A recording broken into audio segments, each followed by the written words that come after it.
Marking 100 days in office, President Lee Jae-myung held a press conference on Thursday where he prioritized reviving the country's economy and laid out his vision to realize his so-called pragmatic diplomacy. South Korean detainees in the U.S. will return home around 4 p.m. on Friday, Korea Standard Time, after a week-long detention in Georgia over illegal employment at a battery plant site. South Korea's ruling party unilaterally passed revised bills on special counsel investigations into the previous administration, just a day after the rival parties had reached an agreement on the revisions. We begin tonight with President Lee Jae-myung's press conference marking his 100th day in office. Reflecting on the past 3 months, President Lee once again put the revival of the South Korean economy as his #1 task. Our Song Yu-jin starts us off. Marking 100 days in office, President Lee Jae-myung said reviving South Korea's domestic economy has been his most urgent task. 장기간 이어진 내수 침체 때문에 허약해질 대로 허약해진 우리 경제에 긴급하게 심폐소생술을 시행해야 했습니다. Lee pointed to his administration's supplementary budget and voucher-style cash handouts, noting signs of improvement such as consumer sentiment at a 7-year high and the Kospi hitting record levels. To sustain that momentum, he says the country must transform its economic ecosystem, shifting away from an over-reliance on real estate speculation toward other investments such as stocks. 수요를 실수요자 중심으로 바꾸고 투기적 또는 투자 유인으로 부동산을 취득하는 일을 최소화시킬 필요가 있는데 그러려면 끊임없이 반복적으로 대책을 내놓을 수밖에 없죠. So far, his administration has unveiled 2 rounds of real estate measures, the latest just last Sunday, tightening mortgage rules while expanding housing supply. Lee also pledged to support the stock market's growth by reducing political and security risks and boosting high-tech investment through a proactive fiscal policy. Addressing concerns that such spending could swell the national debt, he argued that investing in promising sectors would boost national income and, in turn, improve the country's debt-to-GDP ratio. On the controversial issue of the government's plan to lower the capital gains tax threshold for large shareholders, the president signaled flexibility. 야당도 요구하고 또 여당도 또 그냥 놔두면 좋겠다는 의견이고 저한테 메시지도 막 많이 오고 그런 걸 봐서는 굳이 50억을 10억으로 내리자 반드시 그렇게 해야 되겠다 그렇게 생각하지는 않습니다. President Lee reaffirmed that such progress will only be possible through unity and communication across party lines, a message he has consistently emphasized since taking office. President Lee says the remaining 4 years and 9 months of his term will be a time of growth and progress through governance rooted in unity. It remains to be seen how his administration will steer the country toward recovery and a new leap forward. Song Yu-jin, Arirang News. And the recent detention of hundreds of South Korean workers in the U.S. also topped the presser earlier today. President Lee voiced his concerns about future investment in the U.S. by South Korean firms. Our correspondent Yoon Jang-min has more. When asked whether the recent controversial raid at a Hyundai factory in Georgia would affect future Korean investments in the U.S., President Lee Jae-myung responded, 기업들 입장에서는 미국의 현지 공장을 설립한다는 게 이거 앞으로 온갖 불이익을 주거나 아니면 어려워질 텐데 이거 해야 되나? 이런 고민을 안 할 수가 없겠죠. President Lee said this at a news conference commemorating his first 100 days in office, explaining why their release, initially planned for Wednesday, was delayed. He noted that improving visa regulations is in the works with the U.S., such as issuing visas related to U.S. investment, securing certain quotas, or creating a new type of visa. As for ongoing follow-up trade talks with Washington, after reaching a framework trade deal in July to lower the Trump administration's sweeping tariffs, The South Korean leader said he will never make a decision that goes against the national interests. He added that on the surface, negotiations may seem unreasonable and irrational, but will be concluded in a reasonable way. On North Korea, President Lee noted that cross-border ties remain frosty, but his efforts for peace and dialogue will continue in the interest of the nation. 북미 대화가 열리는 게 한반도 평화와 안정에 도움된다. 미국의 대통령 트럼프라는 사람의 특성이 또 한반도 평화 안정 확보에 더 도움이 된다. The topic topped the agenda last month when the two leaders met at the Oval Office, as Lee asked Trump to play the role of a peacemaker while he plays a pacemaker. On relations with Japan, President Lee noted he will take the two-track approach when it comes to disputes and cooperation, adding that such a stance will continue despite a leadership change in Japan, as Japan's Prime Minister Shigeru Ishiba is soon to step down. The first 100 days in office have been often seen as a yardstick to measure the accomplishments of presidents in their early days. Eyes are on how President Lee's pragmatic diplomacy will materialize for the rest of his 5-year term. Yoon Jung-min, Arirang News. And President Lee's 100-day press conference has ignited sharply contrasting reactions from the ruling Democratic Party and the opposition People Power Party. Our Park Jun-an tells us more. Marking 100 days since President Lee Jae-myung was inaugurated, the Democratic Party of Korea on Thursday praised Lee's time in office, calling it a period of recovery and progress, and emphasizing efforts to stabilize the nation after a period of unrest. The party said the government has laid the groundwork for economic recovery through supplementary budget measures to ease hardships caused by internal turmoil, and has achieved meaningful results through pragmatic, national interest-focused diplomacy. Over the past 100 days, the Lee Jae-myung administration has prioritized livelihoods, unity, recovery, and growth. The administration has worked to overcome crises at home and abroad, restore the economy, and advance national interests. The Democratic Party of Korea will continue to deliver changes people can feel, and as the ruling party, take full responsibility for their lives. The opposition People Power Party, however, criticized the Lee administration by labeling the 100 days as a period of destruction rather than recovery. Party leader Chang Dong-hyuk accused Lee of transforming South Korea's Democratic Republic into a Democratic Party republic, undermining the separation of powers. I assess President Lee's first 100 days as turning the Democratic Republic, guaranteed in our Constitution, into a Democratic Party republic. Through measures like revision to the Commercial Act and the Yellow Envelope Act, the government is suffocating businesses and driving them abroad. The administration is also leading the nation toward 2,000 trillion won in debt, while downplaying the seriousness of the burden. The polarized reactions from the ruling and opposition parties signal ongoing tensions that are likely to shape the nation's political landscape in the next few years. With both sides offering starkly different views of the administration's achievements, the first 100 days have set the stage for further debates in the Nat'l Assembly and beyond. Park Jun-an, Arirang News.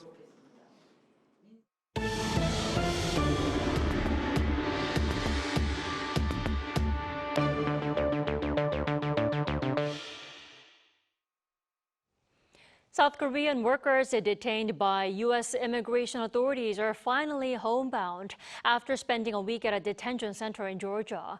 They will be back here in South Korea by Friday afternoon. Our senior correspondent Oh Soo-young is on the line with the details. Hello, Soo-young. Hi, Tommy. So, Soo-young, the workers are now just hours away from a takeoff at Atlanta's Hartsfield-Jackson International Airport, aren't they? That's right. So in 5 hours' time, 316 Koreans will depart from the state of Georgia a week after they were arrested at the Hyundai LG battery plant by U.S. immigration authorities. Having left the detention facility at around 2 a.m. on Thursday local time and traveling over 400 kilometers to the airport, they will soon board their chartered plane scheduled to leave at noon. One person is reportedly staying behind as they may have rights to remain in the country. A total of 330 passengers will board the chartered flight, including 10 Chinese, 3 Japanese, and 1 Indonesian national, who were also detained in the same raid. And they're expected to land at Incheon International Airport at 4 p.m. on Friday. All right, it's been a rough week. Now, I understand we also know why the planned departure for Wednesday was delayed. What was behind the reason for the delay? Oh, it was very interesting, Hamis. Seoul officials say that the Wednesday departure plan was paused by none other than President Donald Trump. He reportedly called for ways to allow Korean workers to stay on at the factory. And he apparently also objected to the Koreans being handcuffed by immigration authorities. Regarding the mass arrest, President Trump and the White House have commented on the value of foreign investment in America, especially in the sectors of semiconductors and batteries, as they emphasize the need to hire and train American workers, but also acknowledging the need for skilled foreign workers in the initial stages. However, Seoul decided to proceed with the return first and perhaps then re-entry later. An official told me that this could be seen as a move that demonstrates Korea's sincere respect for the U.S. law. And as the Koreans proceed with their voluntary departure from the U.S., as negotiated for days by the South Korean government, it seems they have avoided gaining an immigration violation record or any disadvantages that may occur should they want to re-enter the U.S. at a future point. Right, and behind this whole drama included the talks between South Korea's Foreign Minister Cho Hyun and his U.S. counterpart Marco Rubio. How did that go? Well, according to Seoul's foreign ministry, the two officials met on Wednesday at the White House. The two sides confirmed the arrangement for the detainees' voluntary departure, with Foreign Minister Cho further suggesting the creation of a working group on visa issues. The visa-related working group was discussed at the Korea-U.S. Foreign Ministers meeting, and consultations will continue at the working level going forward. As a matter of principle, we believe the United States has also agreed. We can assume that Seoul will press for new visa tracks to accommodate South Korean companies' needs to set up their operations in the United States. Compared to America's other trade partners such as Canada, Mexico, Australia, and Singapore, Seoul has no dedicated visa program for professionals. So while companies like Hyundai, LG, Samsung, SK, and POSCO are investing billions into U.S. plants, they have very challenging timelines for setting up appropriate facilities, as well as staffing them with skilled workers. So without viable visa options, they're basically stuck, and that's what seems to have been behind this whole incident. Workers entering on short-term visas to help set up operations before ultimately leaving the U.S., no intentions to stay. So with this crisis, it seems that the two allied countries are creating the opportunity to improve bilateral pathways for better economic cooperation going forward. Indeed, hopefully this crisis does turn into an opportunity. Soo-young, thanks for the coverage. Now, in other news, a fierce confrontation erupted between lawmakers across the aisle after the ruling party unilaterally passed a revised bills on special counsel investigations into the previous administration. Now, this came a day after the rival parties had reached an agreement on the revisions. Our political correspondent Shin Ha-young reports. Despite bipartisan agreement, the ruling party pushed through its own version of the bills to reinforce the 3 special counsel investigations against the Yoon Suk-yeol government. At Thursday's plenary session, the party unilaterally passed revisions to the special counsel investigations into former President Yoon Suk-yeol's martial law declaration, allegations against former First Lady Kim Gun-hee, and the death of a Marine during flood relief operations in 2023. Under the bills, special investigations into the martial law attempt and the former First Lady could be extended from 150 to 180 days, while the probe into the Marine's death could be prolonged from 120 to 150 days. This comes a day after the floor leaders of the ruling Democratic Party and main opposition People Power Party agreed to keep the 3 special counsel investigations at their current durations and struck a compromise on staffing, allowing each team up to 10 additional personnel. However, on Thursday morning, the DP declared the negotiations had collapsed, explaining that there had been backlash within the party and that the PPP rejected its offer to resume talks. I couldn't accept it, and since it went against the party leadership's position, I immediately ordered renegotiations. I was also quite surprised by what happened yesterday. The PPP, which boycotted the vote, criticized the breakdown of the agreement, saying the DP will be responsible for any future disruptions in the National Assembly. The original special counsel bill from the DP included many problematic provisions, such as unlimited investigation extensions and an expanded scope. After our party raised objections, a difficult compromise was reached. However, on President Lee Jae-myung's 100th day in office, the DP broke that agreement. Meanwhile, the National Assembly passed a motion for the arrest of PPP lawmaker Kwon Song-dong with 173 for, 1 against, 1 abstention, and 2 invalid votes amid a PPP boycott. Last month, a special counsel team filed for an arrest warrant against Kwon for allegedly receiving illegal political funds from a former Unification Church official in 2022. 신하영, 아리랑 뉴스. A young teenage girl caught the world's attention last week when she accompanied her father, North Korean leader Kim Jong-un, to China.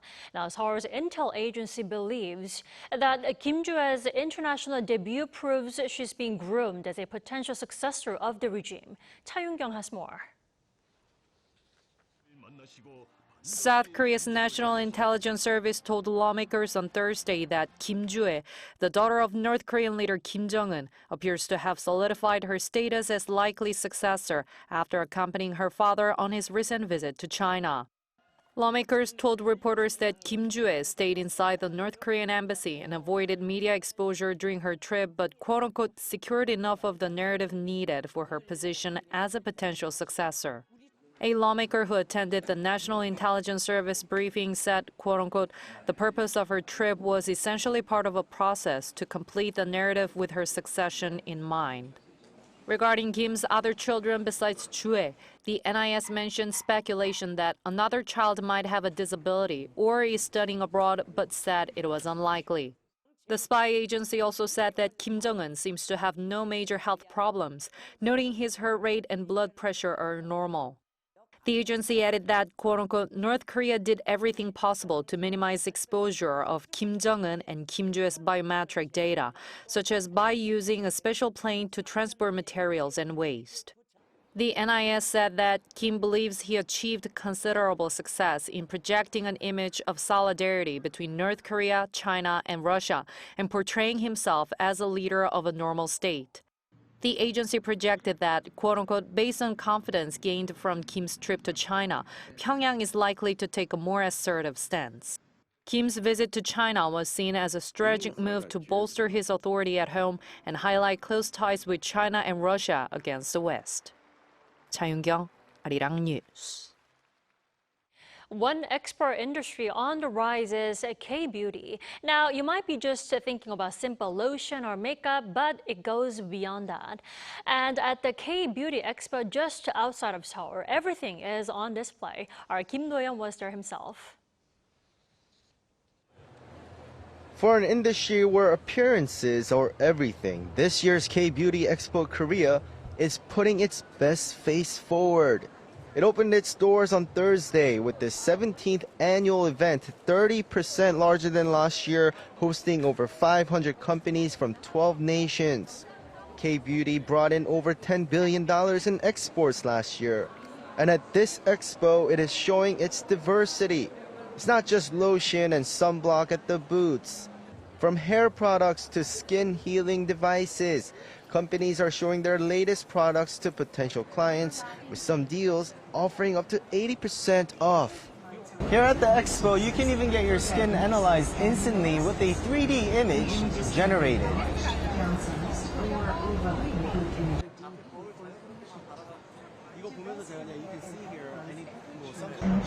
Here you can see that I have freckles and need to start using sunblock. But at the heart of this event is connecting businesses. State-run trade agency KOTRA has organized meetings with 166 hand-picked international buyers, with around 1,000 one-on-one meetings like this set up. Every year the demand is so high. When we send out notices to attract buyers, we get many inquiries, and the countries are becoming more varied. We are receiving so many applications that it's almost impossible to keep up. That confidence is especially strong in the U.S. market. Last year, South Korea surpassed France as the top cosmetic exporter to the United States, attracting buyers like Duane, who runs a spa in Detroit, Michigan. He started using and selling K-Beauty products just last year. Now, he's got 20 brands in his store. If a client can purchase 3 pieces of skincare for the price of 1 U.S. brand, this is the same results. Or better, honestly. We are finding that they're hungry for the information. One new hurdle, though, the 15% tariff. It's not going to deter me from purchasing because the price is already very good. And as the booths at the expo suggest, the K-beauty industry's growth wasn't driven by big companies. It is smaller companies that are selling on e-commerce overseas, such as Amazon. For this, Amazon Ads is a global sponsor for the first time. To help brands navigate the digital market, the expo is also hosting seminars like the K-Beauty Insight Concert, offering strategies on market trends and using AI for a competitive edge. The expo runs until Saturday. Kim Do-yeon, Arirang News.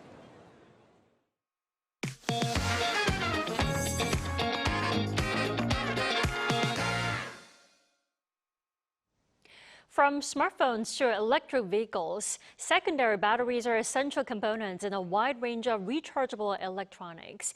Because of this growing importance, global competition to secure battery technology and production capabilities is intensifying.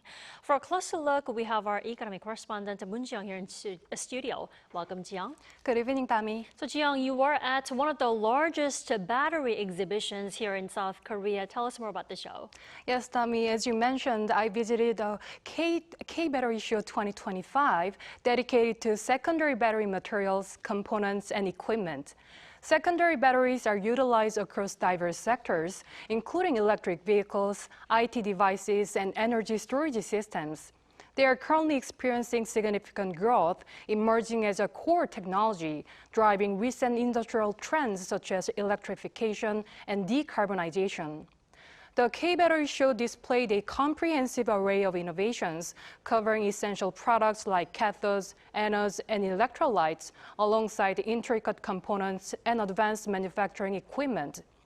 Beyond the latest materials, the exhibition also delved deep into cutting-edge battery charging systems, robust charging infrastructure, and crucial recycling technologies. It was evident that leading the charge in environmental stewardship, Korean battery companies are actively propelling eco-friendly practices towards a sustainable and greener future. Now, Ji-young, tell us more about the global battery market. How is South Korea doing, and what's the state of competition among countries around the world? Well, the global battery market is currently experiencing rapid expansion, mainly driven by the accelerating growth of the electric vehicle sector. According to data from S&P Research, the amount of energy held by batteries for EVs registered worldwide grew more than 35% year-over-year from January to July this year. Now, looking at battery market shares, we observe a significant shift in competition. The combined market shares of the 3 Korean battery companies declined in global EV battery use to 16.7%, a 4.4 percentage point decline from the same period last year. This was influenced by a decrease in battery demand from major OEMs in Europe and North America. On the other hand, Chinese battery makers, including CATL and BYD, continued their impressive growth momentum during the same period. Their growth and that of other Chinese manufacturers is greatly fueled by their price competitiveness and the rapid rise of Chinese-made LFP batteries, which are increasingly being adopted by major global automakers.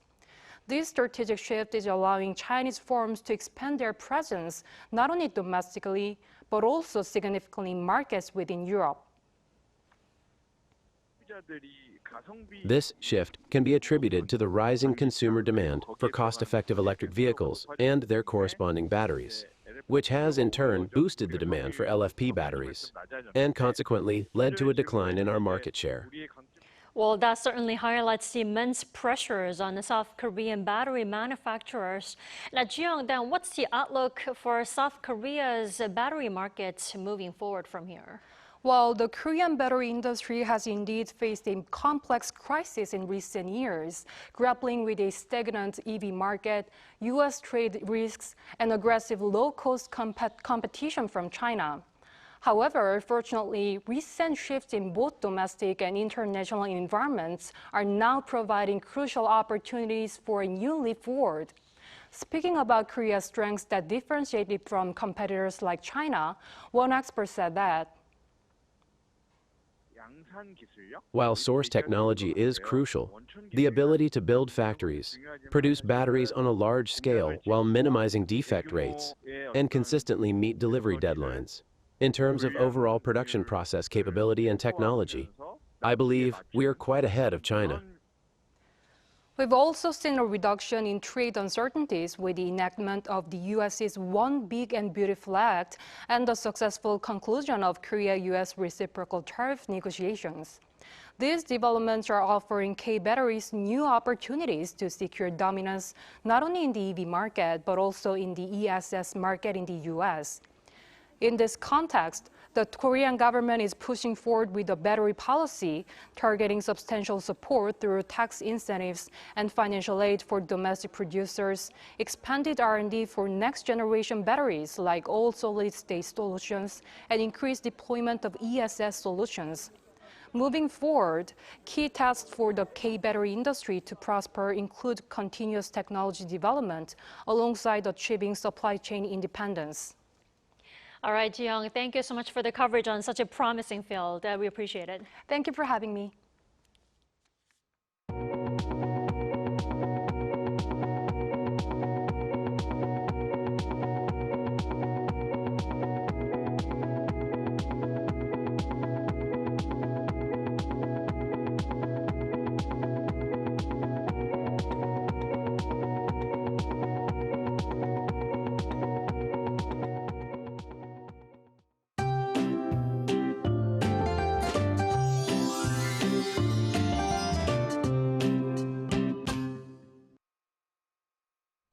Taebaek in Gangwon-do province started with a chilly morning at 6 degrees, the lowest in the country.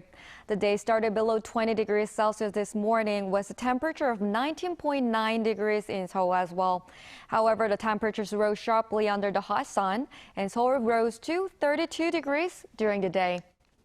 Rain is expected all over the country starting from tomorrow.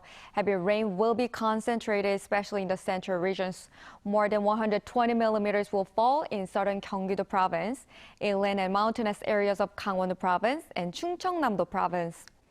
Friday morning will start at 21 degrees in Seoul, Daejeon, Gwangju, and Gyeongju. Highs will rise up to only below 30 degrees in most parts of the country. With rain falling, the late summer heat will also slow down around the western parts of the country. That's all for Korea. Here are the weather conditions around the world.